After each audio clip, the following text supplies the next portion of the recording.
Aurora TV. The world is thinking.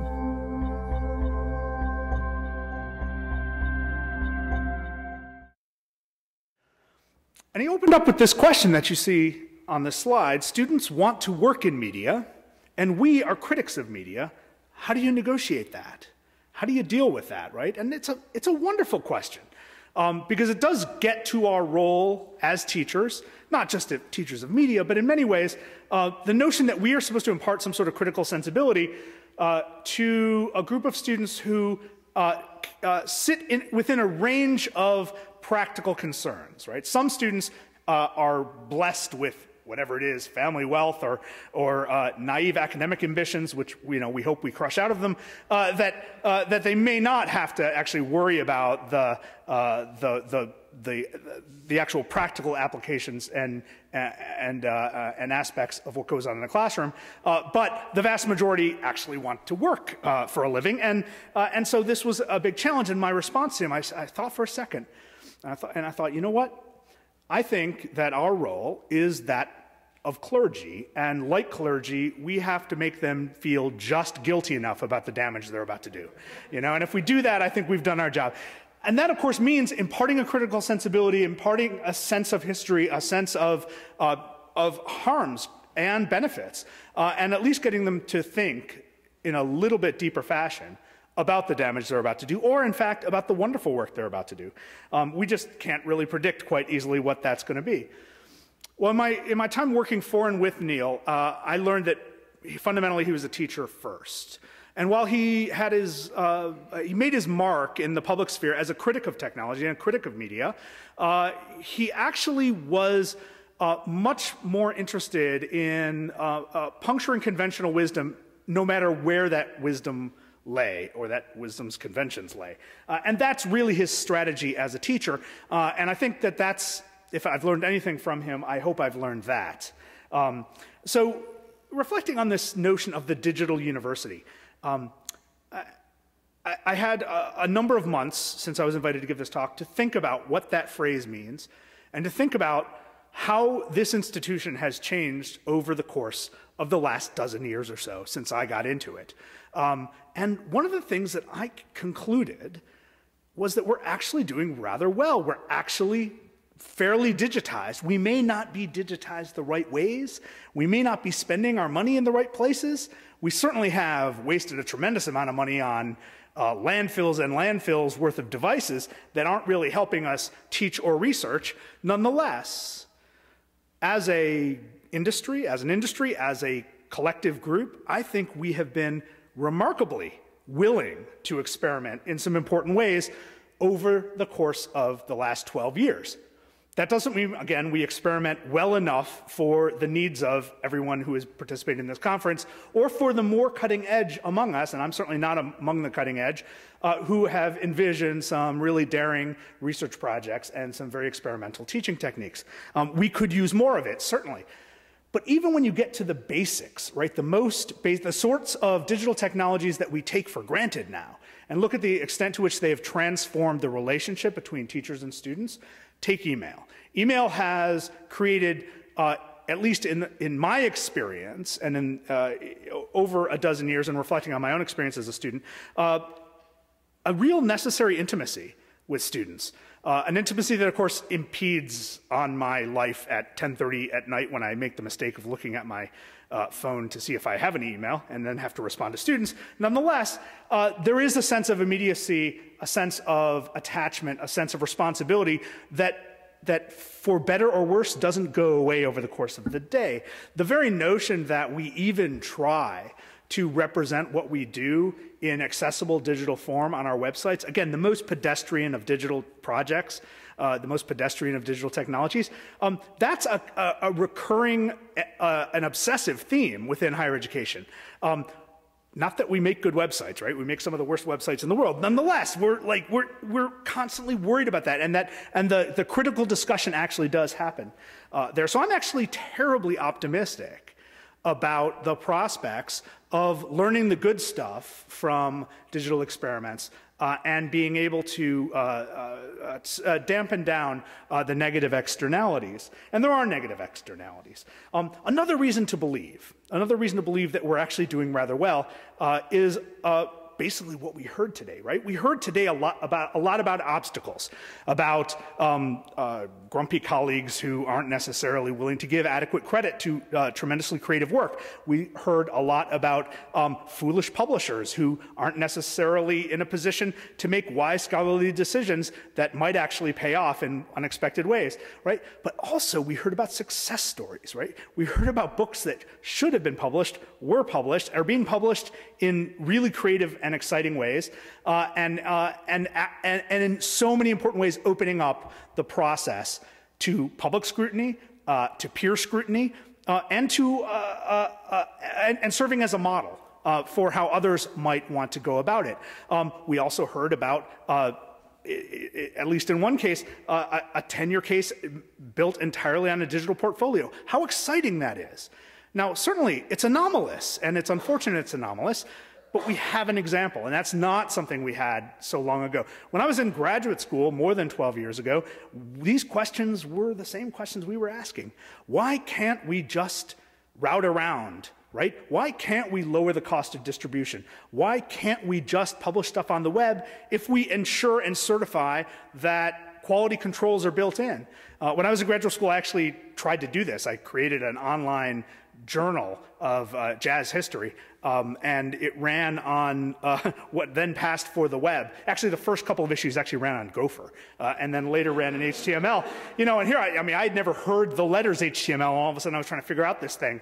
It was a complete failure, but that was the beauty of it. It was a complete failure. And from that, I think I learned enough wisdom, first of all, not to try that again, but more importantly, that it's not just that easy, right? It's not just about formatting text and using FTP and then hoping someone comes. That there's so much more involved in the process.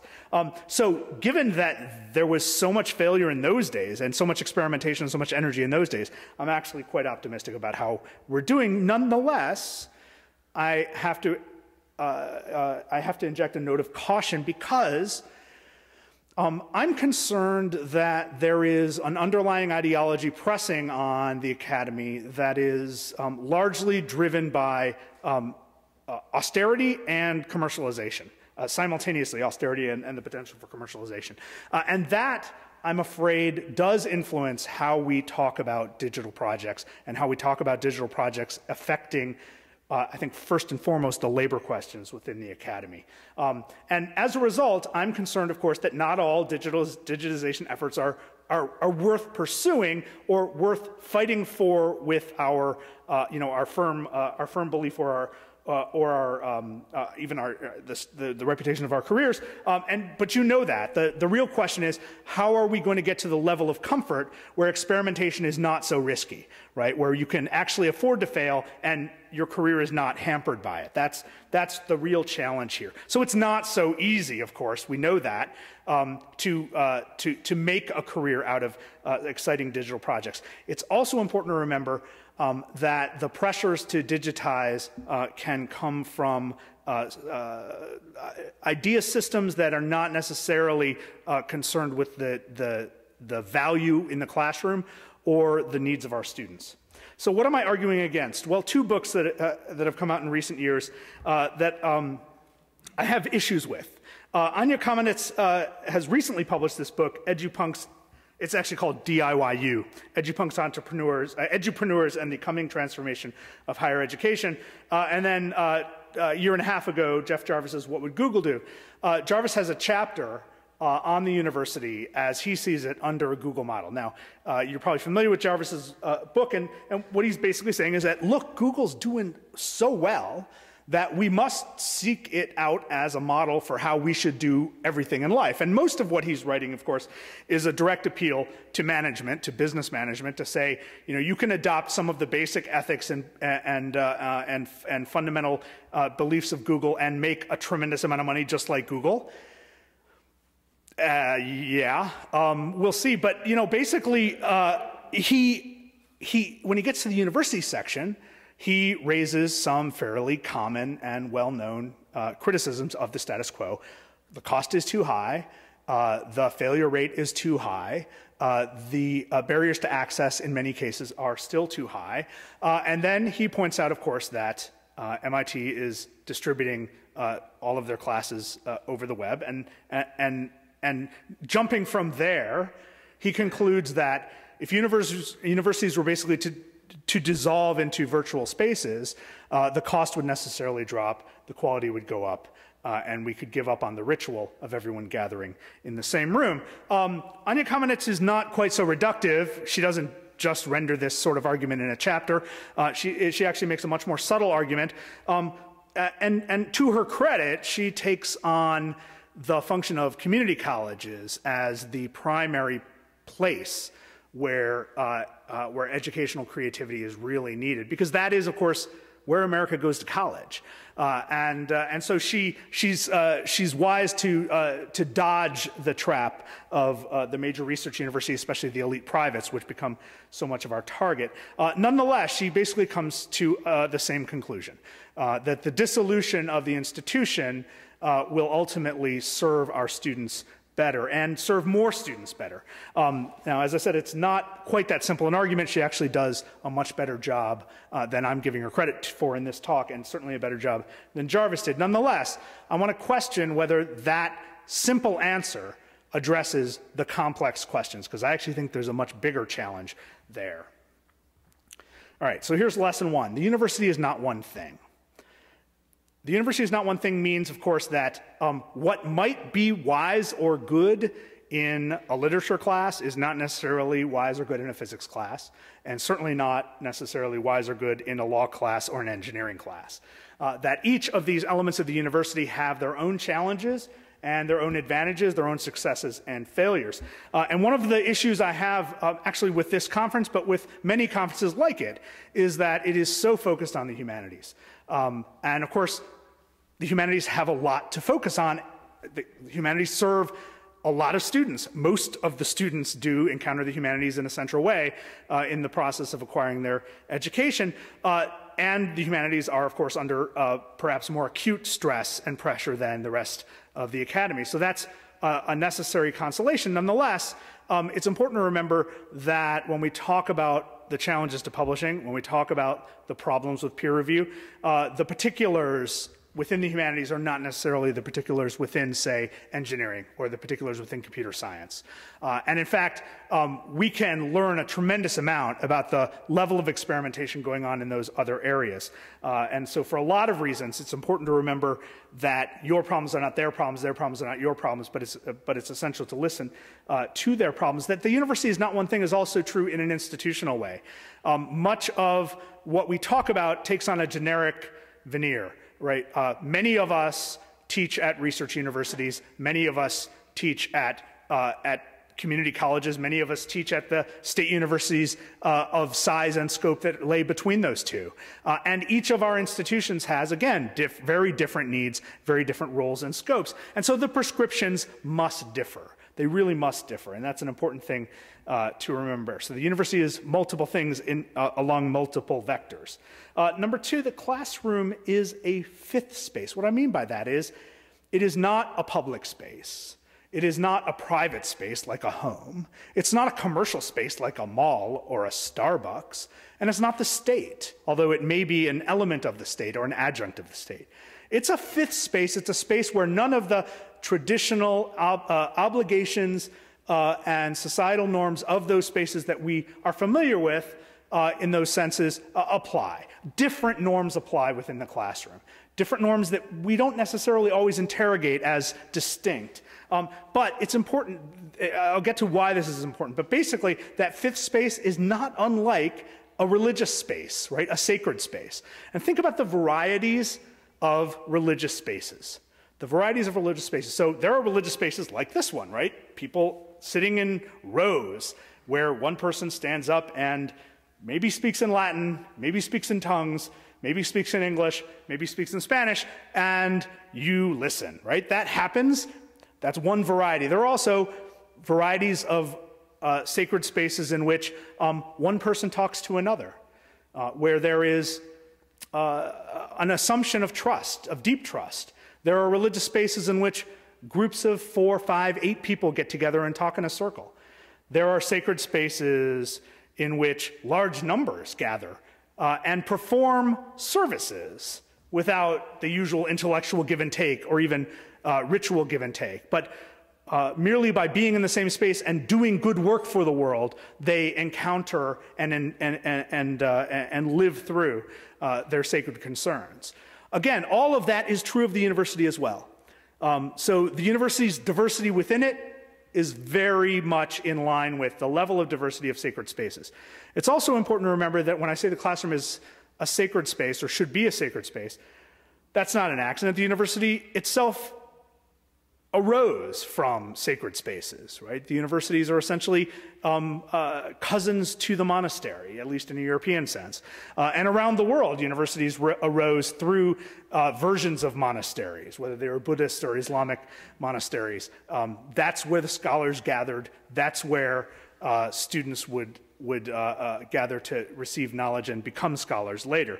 And once you have that sense, though, I think it's important to understand that there is a certain respect that we must give to the space and not just the activity. Because teaching is not just about the words and the actions, but teaching is also about the level of comfort and confidence and trust that you can engender within that space.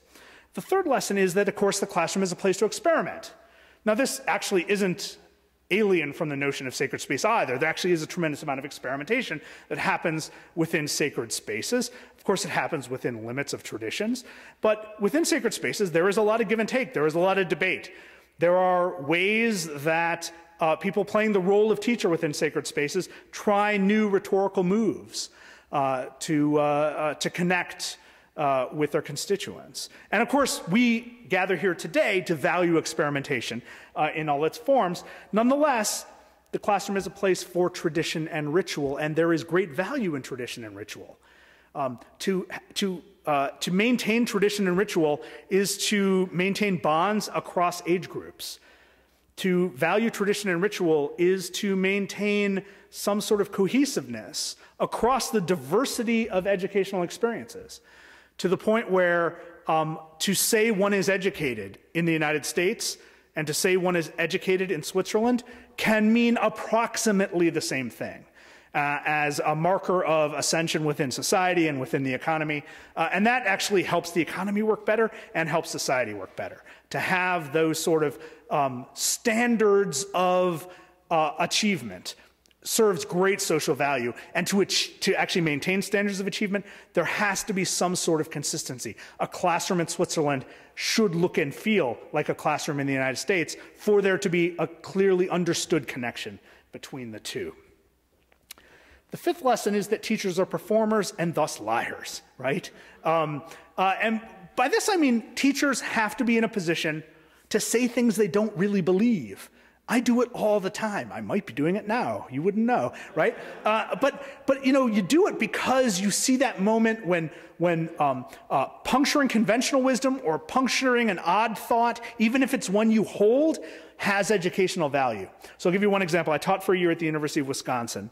I taught in a graduate program there. And the University of Wisconsin is, well, let's just say it has a lot of hemp clothing going on there, right? So at the University of Wisconsin, there was an almost, at least among the graduate students, an almost oppressive unanimity of political thought.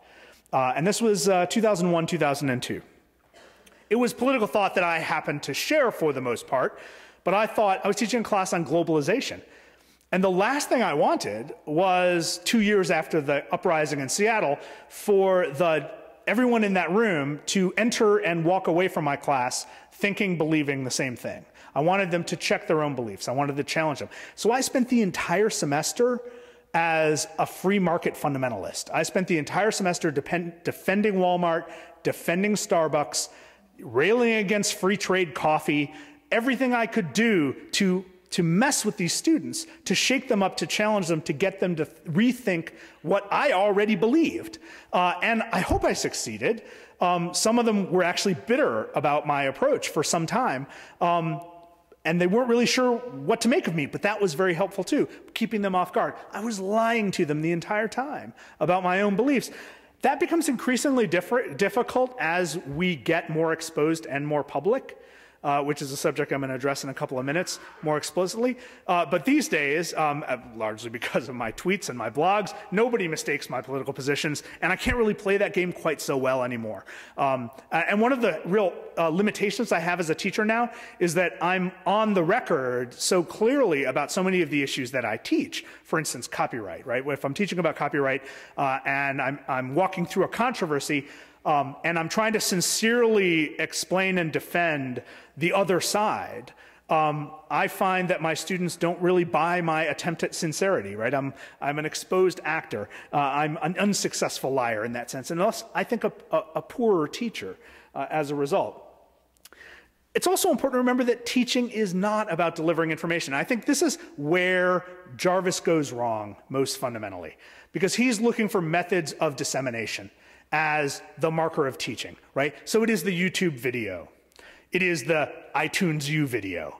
It is the syllabus posted online with links to all the readings that are openly available, all of which has great value in the world. I consume this stuff like crazy.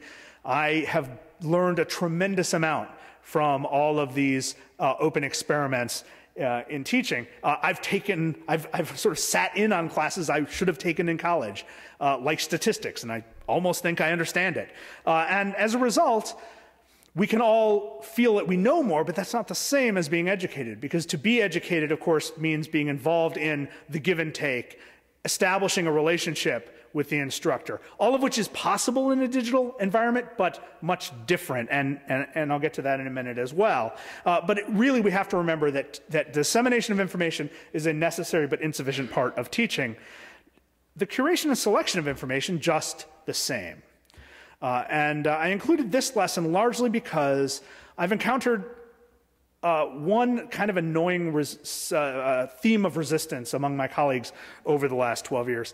And that is, so many of them are unwilling to make their syllabi public because they're so proud of them. They're so proud of the selection they made, that they chose this book over that book, that they made this week about this rather than that, that they structured their grading in a particular way. It seems all very algorithmic to me, not that algorithms are devoid of great creativity, but it seems simplistically algorithmic to me. A syllabus itself is merely a process of curation and selection. It is as important as bibliography, but it has a different function. Nonetheless, there's great value in sharing it, and I don't see any value in keeping it home.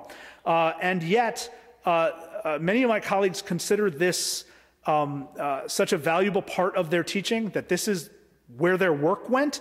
And I'm baffled by this, because to me, the work is what happens in the classroom and not what happens when you type your syllabus. With apologies to Big Daddy Kane and Ice-T, teaching ain't easy. This is something that everyone who teaches knows all too well, but people who don't teach and write about teaching don't really get. And this, I think, is one of our great challenges.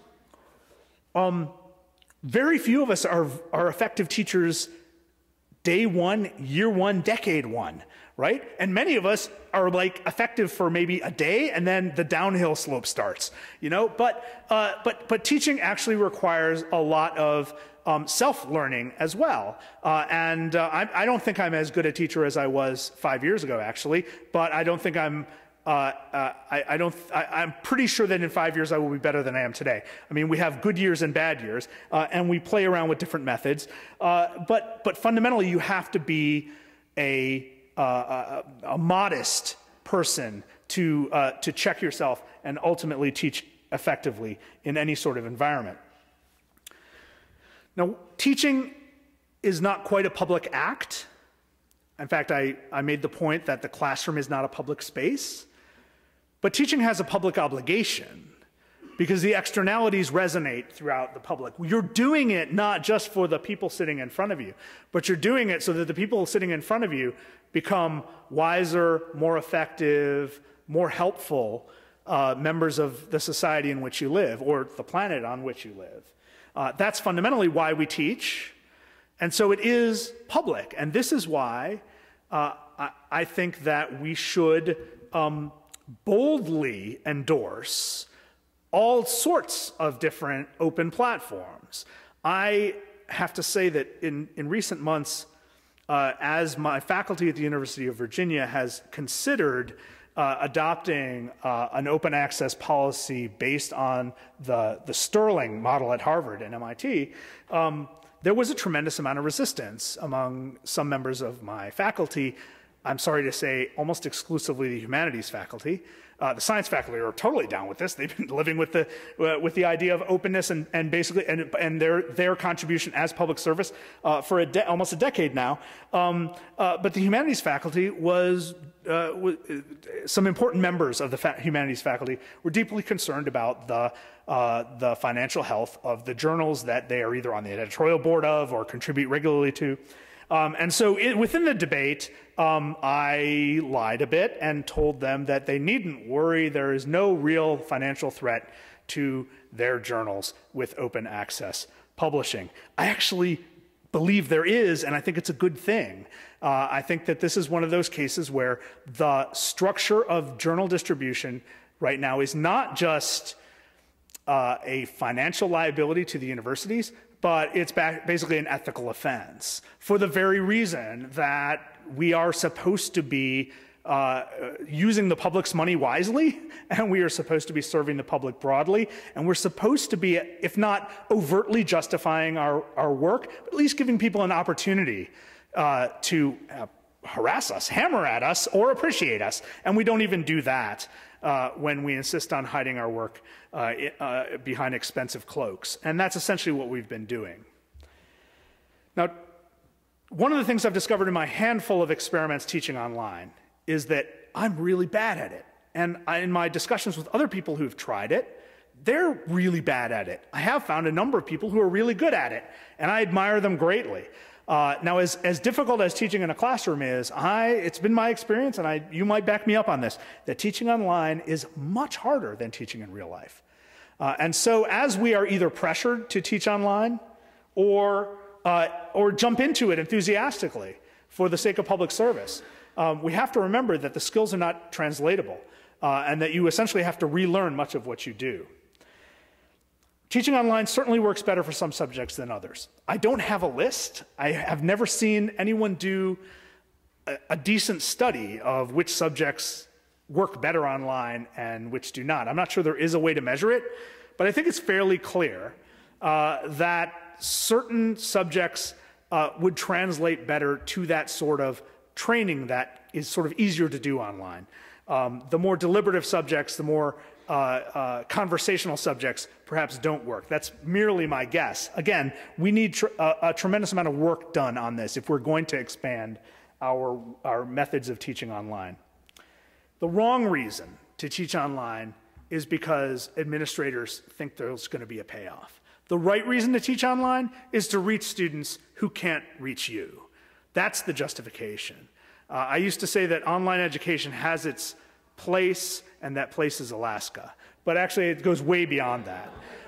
It really has to do with the fact that there are underserved communities all around the world. And online teaching gives us the opportunity to engage with those students. Again, it takes extra work. It takes a tremendous amount of preparation that we're not necessarily trained to engage with. We actually should, I believe, create a core of well-trained online teachers who are specifically and handsomely rewarded for their ability to perform this sort of service. It's an important enough service that we really need to be able to create the right set of skills and create a core of people who can do it effectively. But again, not because it's going to make, in my case, the University of Virginia, some more money. And this actually was a part of the argument that circulated within the last 24 months at the University of Virginia, that we don't serve enough students because we're too snobby and too elite and we don't let enough people in, all of which is true, and the way we're going to do it is create the cheap back door where we give them a subpar process, because it really would have been subpar. There would have been no teacher training. There would have been nothing more than the technology set up for us to extend courses beyond the campus. And it was to bring in more tuition dollars, and it was that clear a motivation. The public service duty, of course, extends to our own abilities to make people aware of our work, but there also have to be significant cautions about this.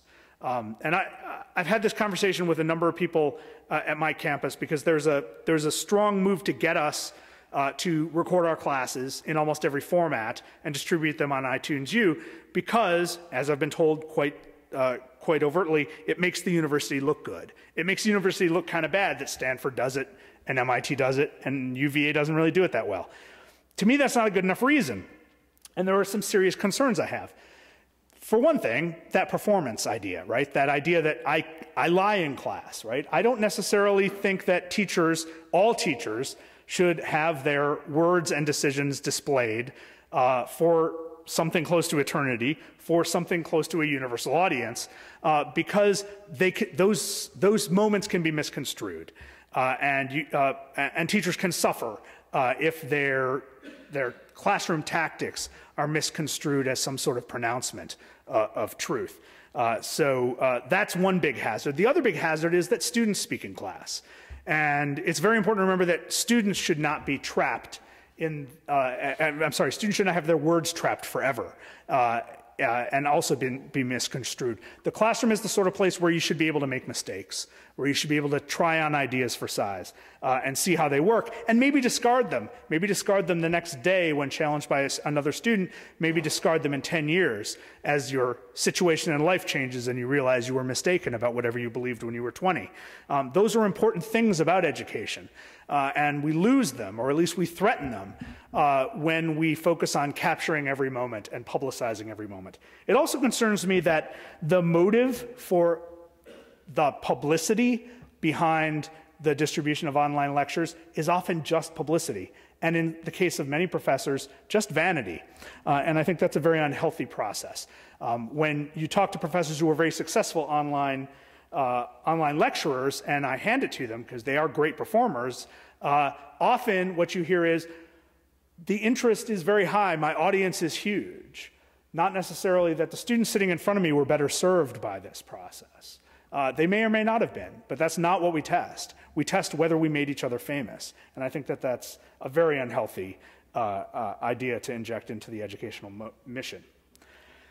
Now, in our public discussions of higher education, we all too often focus on the elites.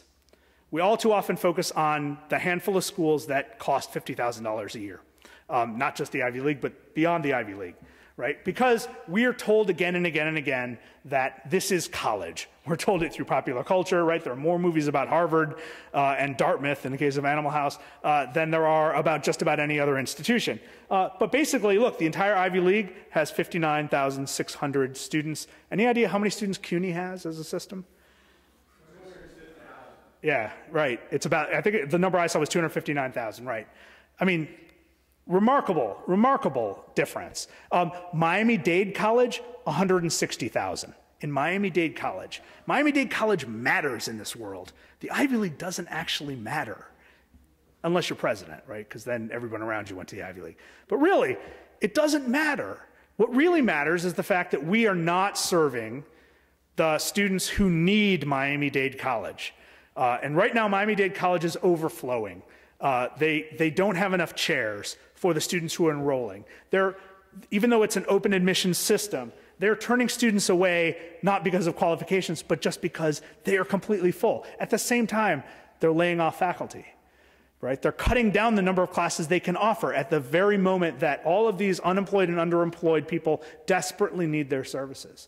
That is the problem with higher education in America. The problem with higher education in America is, to a much lesser degree, the fact that Princeton costs $60,000. I'm not happy about that. I certainly wasn't happy about it at NYU when I was charging a bigger cover charge than Streisand. But you know, that's not the big problem. That's only a problem for those of us fortunate enough to have access to those institutions. Digitization is not an ideology. It's not an answer to all ills. The moment that we look at it as an answer, as a solution, that's when we lose perspective. And that's what I feel those two books both did wrong. They went for the easy answer. Digitization is rarely an easy answer. I don't have to tell you that because you're doing it every day and you're saying there's nothing easy about this answer, right? Digitization is merely a toolbox. The healthy discussion we had today reflected that, and that was really gratifying, right? People are actually trying to solve particular problems, build particular things, present scholarship in interesting ways, improve their teaching, right? These are very practical approaches to digitization. That's the healthy way to do it. The unhealthy way to do it is to say that we can revolutionize higher education with this or that process. Now, corporate management theory, which is so dominant in our understanding of ourselves, right? We reach for these phrases that we get from corporate speak so often. And it's infected the university in some really dangerous ways. We are constantly being reminded by a new species of beast that I refer to as the spreadsheet dean. You may know the spreadsheet dean, right? Every institution has at least one spreadsheet dean, and most of them are hiring them like crazy. And if you want to move up in administration, be a spreadsheet dean, right? Go into the interview talking about metrics and deliverables, right? And then get into the job and realize that there is nothing to measure and nothing to deliver. And this is the absurdity, right? This is the absurdity of the whole creep of corporate speak into not just this area of life. If you've worked for an NGO, you face the same thing, right? You're being told now that you have to deliver quarterly results in the same way that General Electric does, right? And maybe we'll get to the point where we're gonna, fire the bottom third every quarter, just like General Electric does, because they don't perform. When in fact, we're seeing already in the area of public education, the great failure of this approach.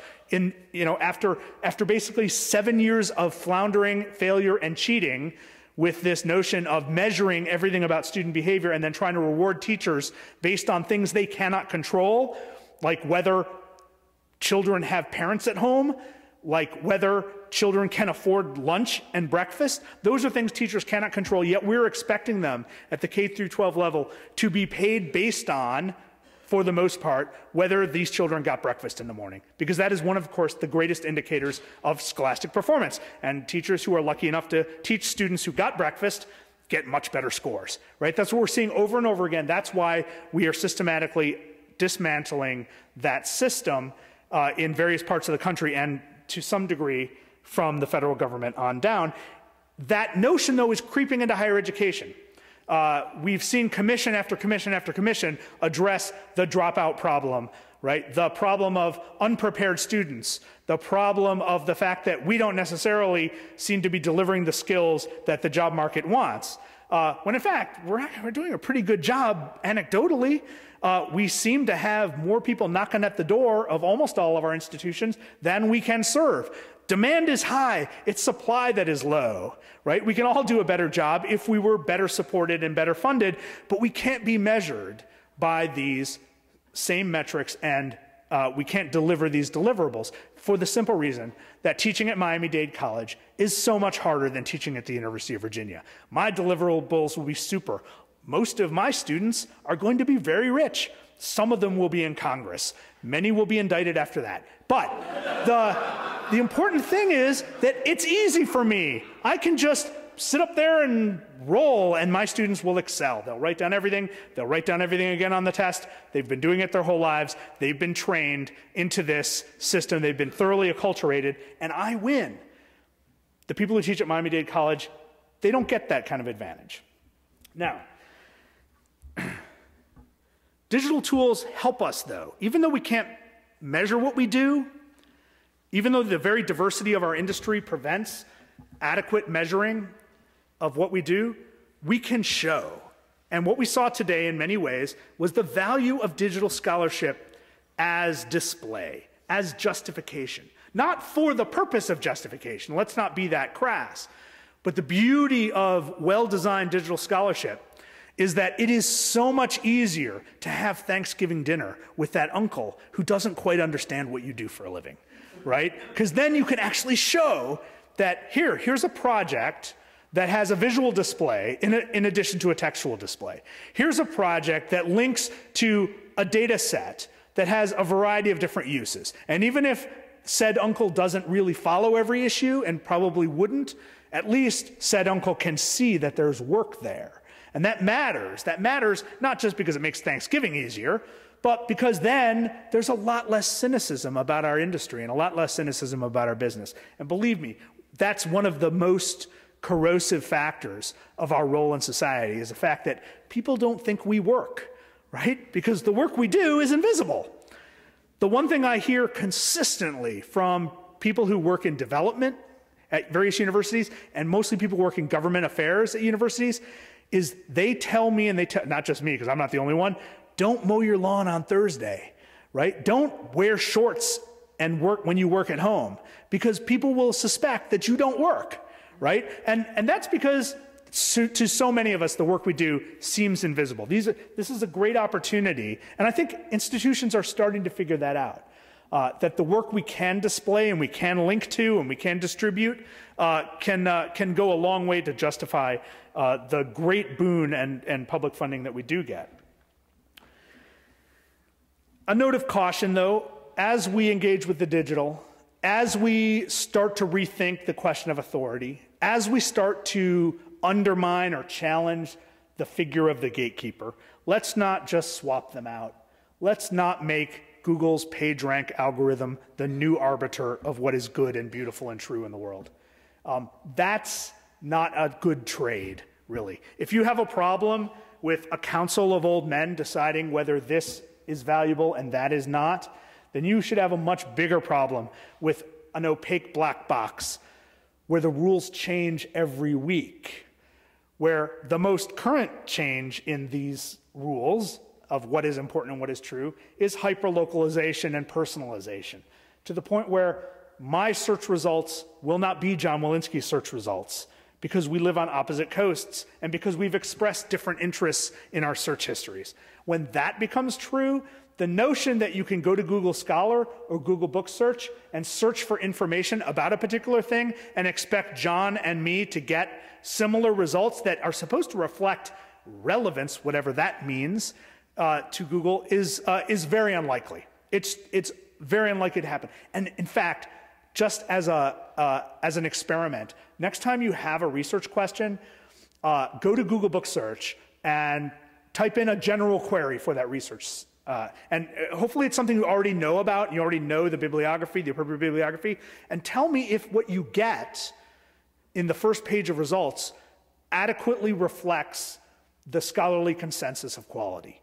Tell me if it corresponds in any way, because in my experience, it's almost comical how poorly Google Book Search presents relevance. Now, the search results placed within web search seem to be more relevant, but nobody knows why. And they won't, of course, talk about why. This is one of the greatest threats I think we have as we rush toward digital platforms and digital experiments without fully interrogating the political economy at work here.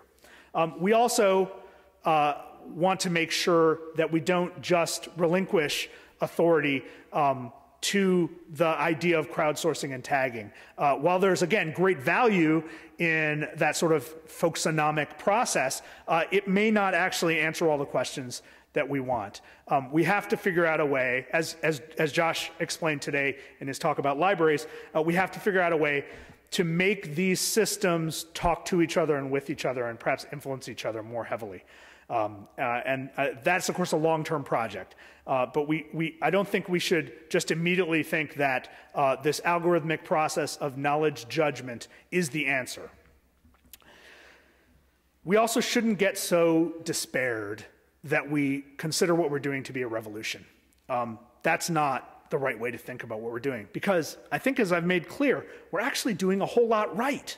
We're actually changing the academy from top to bottom in some very healthy ways. Open access publishing, the move toward open access publishing has been frustrating, but not really that frustrating if you consider the remarkable success that this movement has generated in about a decade. What in the academy changes in a decade? Let's be realistic about the rate of change. Let's also be realistic about the nature of the academy. Yes, the academy is conservative, but that's a good thing. The academy is also experimental, and that's a good thing. We're experimental because we have a critical sensibility about how things are, but we're also conservative because we're cynical and wary and critical as well, right? Because we question the new as well as the old. We don't always, as individuals, do it the same way. But the university and the classroom is a site of deliberation. And the last thing we should do is squash deliberation for the sake of expediency.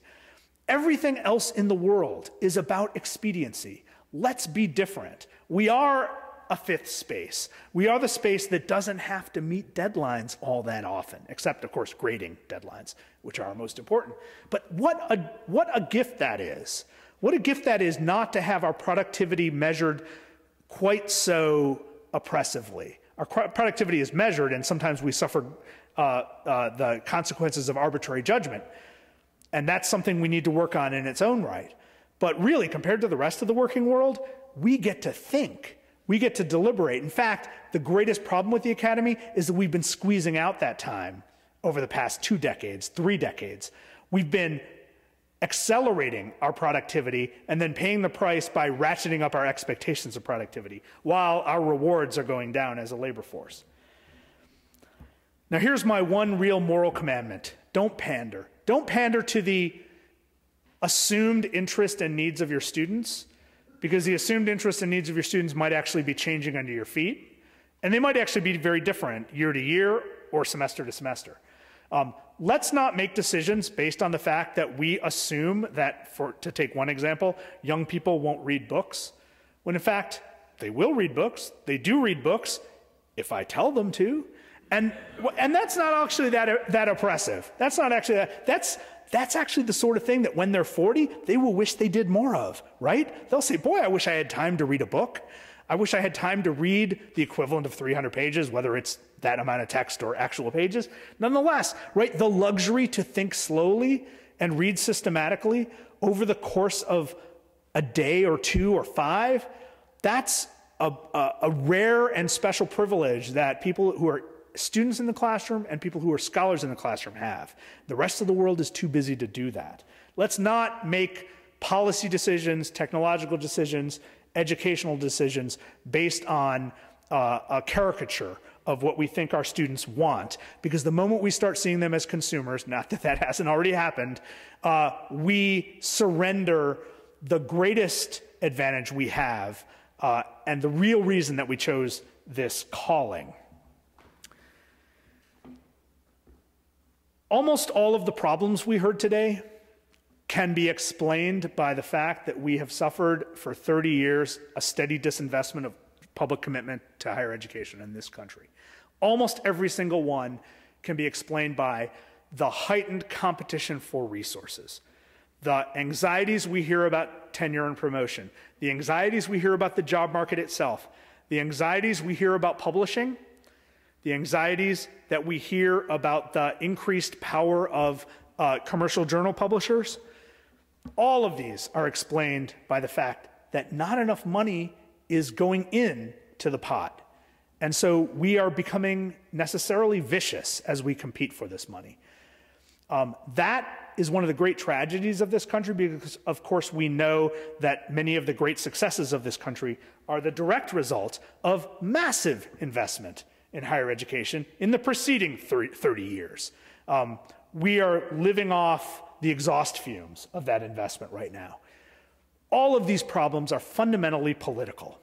These problems are not necessarily ideological, although there are elements of that. I mean, by ideological within the academy. All of these elements, I mean, none of these elements are really fundamentally about technology. They are really about the political economy of education. They are about the fact that we have allowed our society to undervalue what we do at the same moment that they are clamoring to get in the door. How did we let that happen? How did we get to the point where the demand for our services is so high and the respect for our services so low?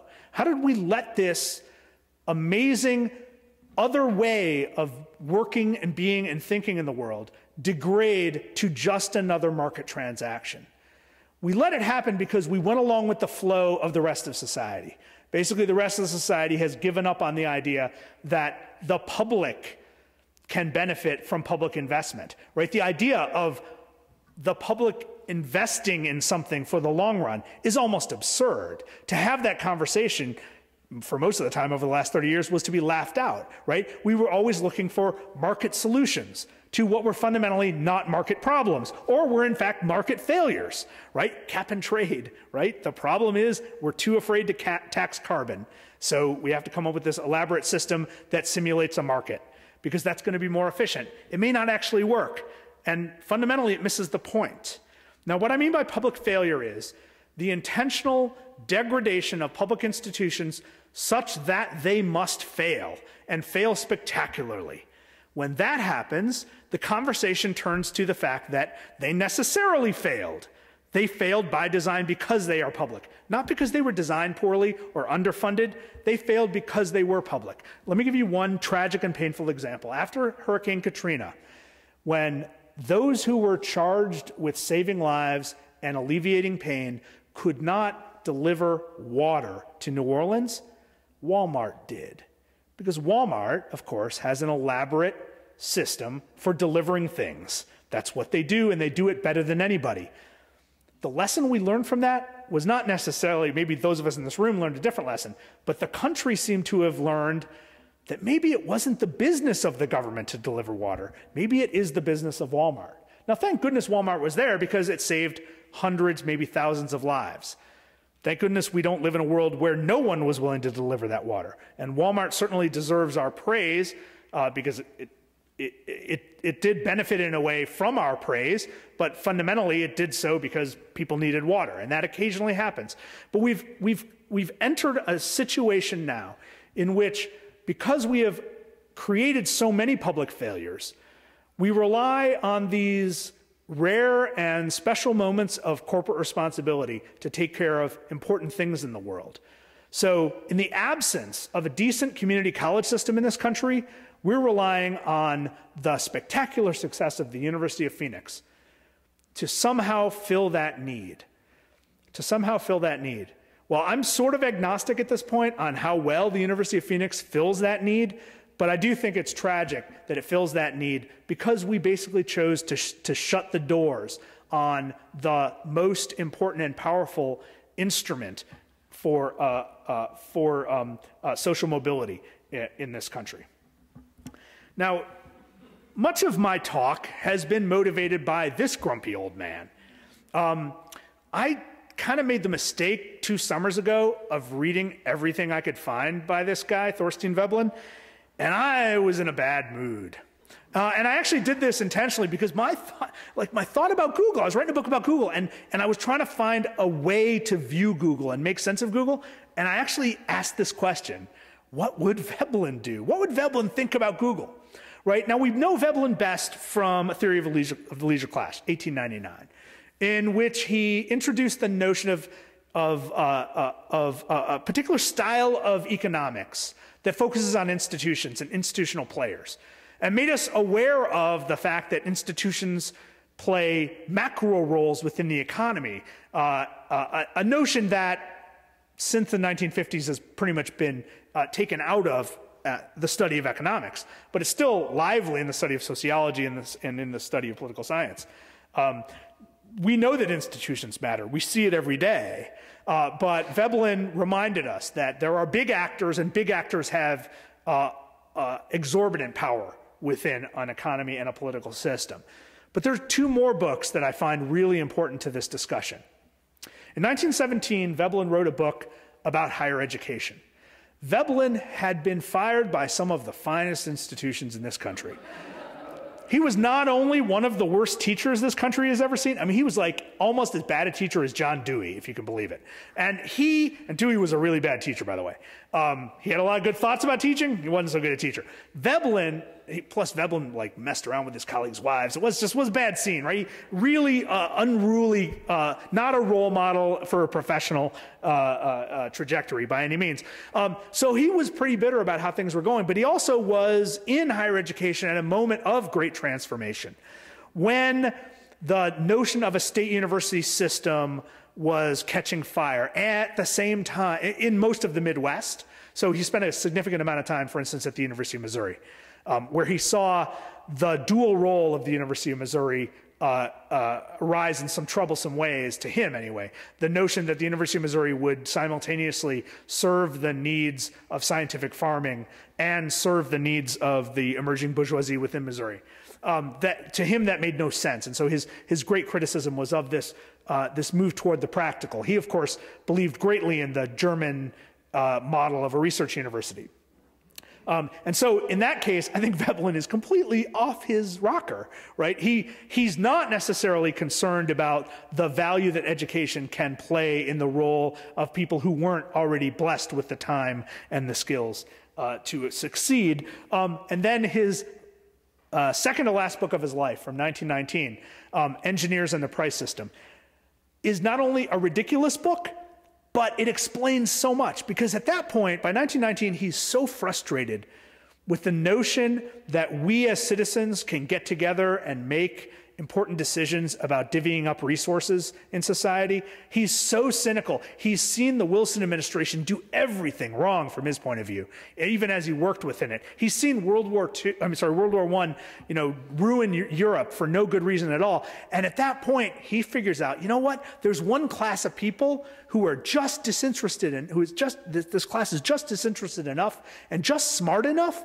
that we can actually trust them to make all the right decisions, and they are engineers. And so he essentially calls for what he calls a Soviet of engineers. And he writes this in 1919 before it was really clear what a Soviet was going to mean, right? Soviet hadn't taken on that quite so nasty a term. But this notion that there would be a council of engineers to make almost every important decision about resource distribution and planning in this country was his great idea. And it was a very technocratic vision. It was one in which he basically said, if we trust in technology completely, we can find a way out of this.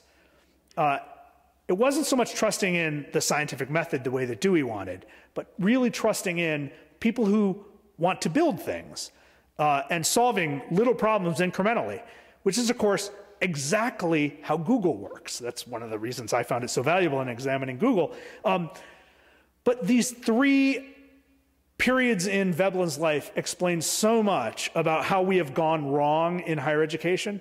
And fundamentally, we have gone wrong for his 1899 reasons, because we have let institutions slip out of our control. We have let them become devoid of true and valuable meaning in the workings of society and the economy in this country. Thank you very much.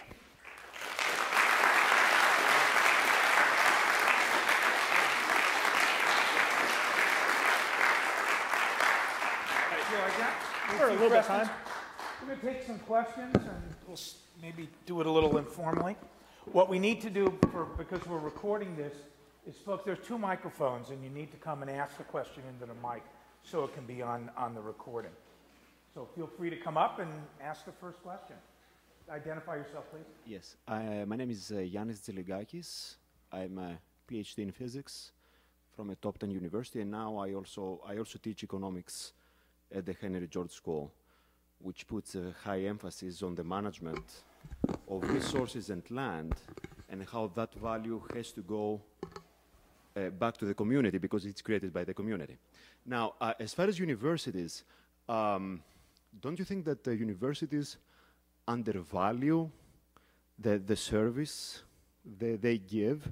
So in that sense, they educate people to go into the production process, industry, the corporate, and they get nothing back. All the value universities have put in the individuals goes to the corporates. Do you think the same way nowadays universities try to cap, for example, innovation, like Netscape, Mathematica, University of Illinois tried to do that. Yeah. I mean, they lost big by losing the rights, the intellectual rights to the first browser, Netscape, right? And now universities have woken up and they try to put a cap. They make you sign intellectual rights to them. So whatever you produce or ideas you produce during your graduate work there belongs to them. Similarly, though, should they put such a grasp on like every graduate that whatever money they make while they're employed, some part of it should go back? So you've actually brought, yeah. So I'm saying that way, tuition should be cheap. And throughout the lifetime contributions of the graduates would go back to and support the university. So you've brought up two perverse incentives that have afflicted this industry, and again, in different ways. So first of all, at the University of Illinois, tuition is cheap, actually. It's one of the greatest bargains in the country, as long as you're from Illinois. That's not necessarily a problem in Illinois. One of the perverse incentives that we're suffering from, especially at the more elite universities, is the expectation that our graduates will become very rich and will write big checks through the kindness of their heart, usually on big football weekends. That means that so many of our resources are then pushed toward these spectacles, these events. A lot of my Saturdays and Sundays are pulled into these events, for instance, to try to keep alumni happy so that they write checks to help fund graduate students that I desperately need to help me teach undergrads, even though I'm going to send them out after 8 years of futility into a job market that is unforgiving. So there's so much that is absurd about that situation, but fundamentally we are pandering to the graduates that we are confident will someday make excessive returns on their educational investment, many of whom had a pretty big head start in the first place. So that's going on at universities like my own, right? If you teach at Queens College, that's not your experience. You can't necessarily count on your alums making it to a certain economic position across the board. You can pretty much count on them all doing better than their parents, but that may not be enough to generate the absurd amount of donations coming back. And so that incentive is not quite so perverse at a Queens College, but the initial investment from the state is so much lower than it is at a university like mine. So that's a crazy thing. The notion of tech transfer and the perverse incentives that come out of that, I mean, that's a pretty pernicious effect in much of the university as well. There's been a lot of direct pressure on researchers and direct reward on researchers who are able to produce work that might have market value or at least has licensing value at some point down the line. The dependency on that revenue stream is also fundamentally corrupting because patents last 20 years for no other reason. So, for instance, New York University is on the back 10 years of a very valuable patent that helps with the resisting the clotting of blood during surgery. It's a tremendously powerful and valuable patent that the medical school came up with, I think about 12 years ago. And so they know the clock's running out on that. I think it's the most valuable patent right now in the country, university patent in the country. And at some point within the next decade, NYU is going to lose a big chunk of its operating revenue as a result of this patent expiring. And you can't count on your researchers coming up with the next one, right? It's like, it's like when the lottery money runs out, right? You can't go back and win another lottery. And unfortunately, that is how budget decisions are being based, and that's how educational decisions are being based. And in the mania to come up with the next big payoff patent, a lot of basic research is being either undervalued or fundamentally ignored. So those are two big other problems. Other questions? Come to the mic if you do. Either one, doesn't matter. Okay, so Sue, I'm always waiting for you to say something that's going to like change my opinion on something or that we're going to really disagree on, and you always say stuff that I really agree with. Oh. So I was really interested in a lot of stuff you said today, but I think the one that really struck me was the do not pander. And I think one of the things, and also kind of in conjunction with the idea of the commercialization and beginning to treat students as a consumer, and how we talked a lot today in some of our groups about rigor in the tenure process and in rigor in publishing. But I'm thinking about in rigor of the way we are evaluated within our own institutions. Sure. It seems like the system oftentimes is one that pushes us to pander. Oh, yeah. I see, or I'll hear a colleague say, all I had to do was send my course evaluations that many begin with, I really like Professor Cutbirth. I don't mean to sound ugly. I'm ambivalent if they like me. I'd love to see on those evaluations what I learned from Professor Cutbirth. But I don't think, and I think those things get a life of their own, and this idea of the students really like this, and I'm not sure epistemologically, if that's a word, that they're trained to evaluate my pedagogy. I think they tend to, and so what I think you get is, if you look at the public opinion literature, you look at who's the audience that's now evaluating you in your job. And I don't know, I'm just kind of trying to process this as a piece of our own internal rigor. So we know that before there was fairly universal student evaluations of faculty, there was pretty much no evaluation of faculty in the classroom. And those were the real dark ages. And that was when you and I were in college, right? And that wasn't necessarily a good environment either. And having peer review of teaching doesn't work all that well because nobody has time to show up more than once a semester to evaluate a peer. And so you could be your best teaching day, the one day you wear pants or whatever that is, you know. And, but I actually am not quite as cynical about the process of student evaluation as you might be. And that may be because so far things have gone well for me. But I think that maybe it's because there's been a lot of work over time to fashion the questions on student evaluations to ask for helpful criticism. And I think that we as, I mean, I do a lot of tenure review for people at other universities and at my university. And one of the first things we do is basically ignore the too glowing and too caustic evaluations. We throw out the extremes. And that doesn't always leave us with a good picture, but we look for patterns that disturb us. And sometimes students are very helpful about identifying patterns that disturb, like he's always late for class, or he spits too much in the front row. I mean, that happens a lot, right? Which isn't something you necessarily want to deny someone tenure for, unless it's a lot. But you do start to see disturbing patterns over a set of years and over a set of classes that can indicate a legitimate level of hostility because most of the students actually do want to learn and not just get A's. They do want A's too, but as long as they're learning, they feel better, right? They know the difference between an A where they're not learning and an A where they are learning. And so what I found is that if you're looking actually at 4 or 5 years of teaching evaluations, you can actually get value out of it. But like with if the sample size is too small, it's going to have some weird data points in it. So I'm not sure it's that bad, but the real key is actually creating questions that speak to the teaching in a way that is helpful and can be fashioned in a way that indicate that the student might be saving future students some grief if the teacher can learn from the comments. At least that's what I've seen. The better fashioned questionnaires work better. Just on that subject, another part of evaluation is also the evaluation that can help you teach better.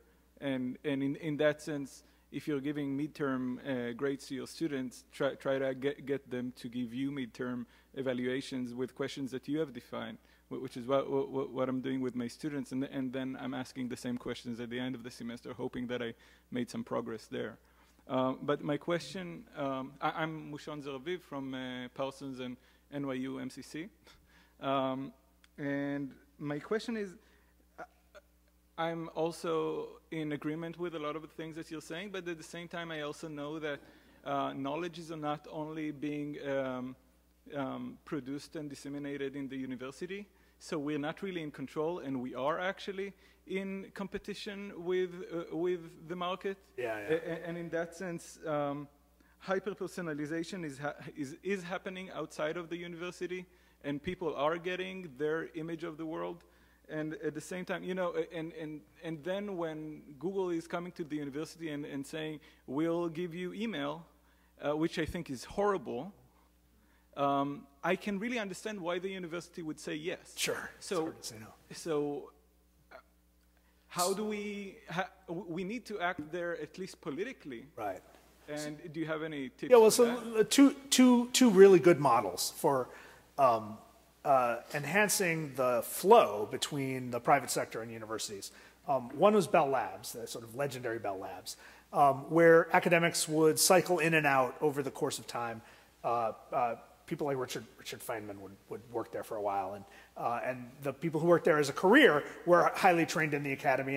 And it's not that they participated in open publication, but often people working at Bell Labs would actually publish in journals, in traditional academic journals as well. The folks at Google often publish, not often, but sometimes publish in academic journals as well, especially those who have PhDs in computer science, and many of them do. So there is, I think, not quite as permeable a membrane there.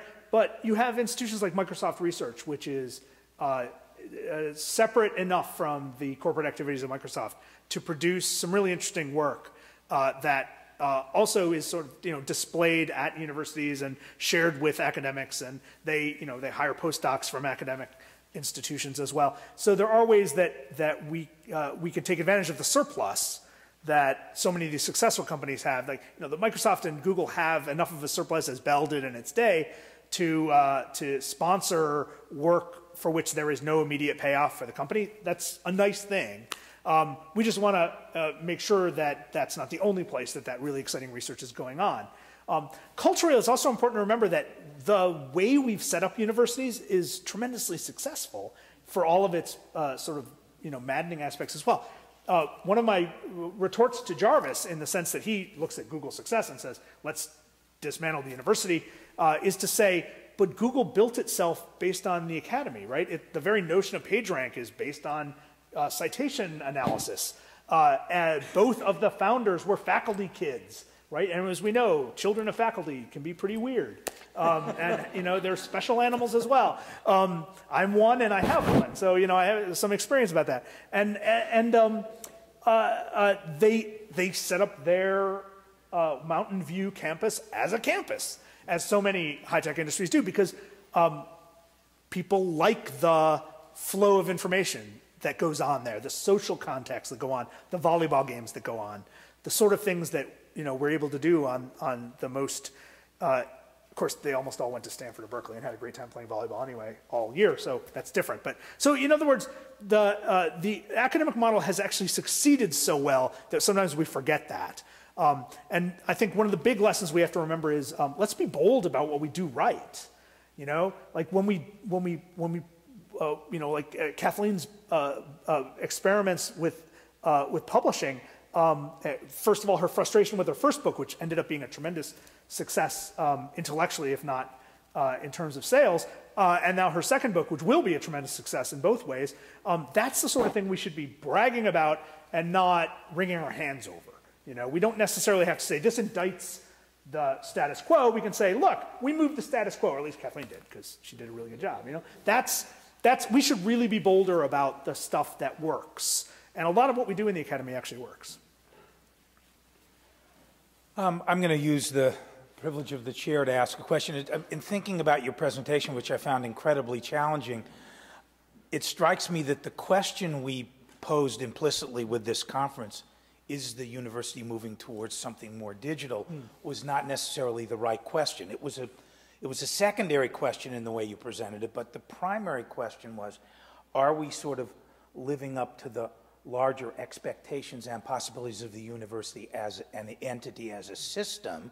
And if we just focus on the digital, we run the risk of losing sight, for the lack of a better cliche, forest for the trees. We lose sight of the larger purpose and intention of the university while we're sort of rooting around looking for the digital solution. Well, there was so much good science dropped during the day that answered that more direct question that it left me only with the larger and more diffuse question to answer at the end. You basically already stepped on everything I would have said about the digital during the day because too many smart people were in the room.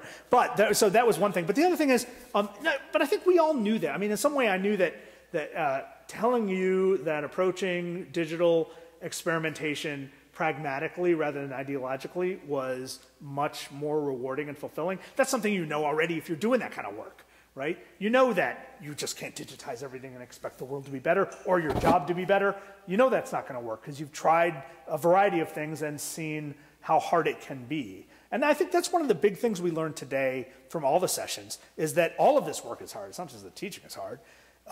It's that you know, really pushing the notion, the definitions, the boundaries of what is valuable in knowledge production is risky.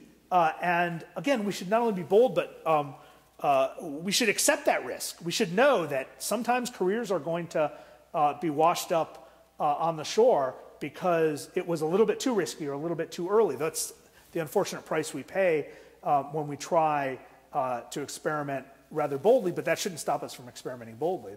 There's so much really cool stuff that we can build. You know, but again, like we have some great opportunities as we experiment with digital platforms, both in the classroom and in research. We've already seen some tremendous results. We should continue to celebrate and catalog them. I think we should return to our institutions and boast about how, you know, we saw examples of what does work and what can work, and maybe we can move to the next step beyond it or beside it, rather than necessarily taking back the idea that we have to fight against all of this general conservative grumpiness, which, you know, basically scholars are grumpy, but they're cowards. And if you push hard enough and you're confident enough, a lot of things can move.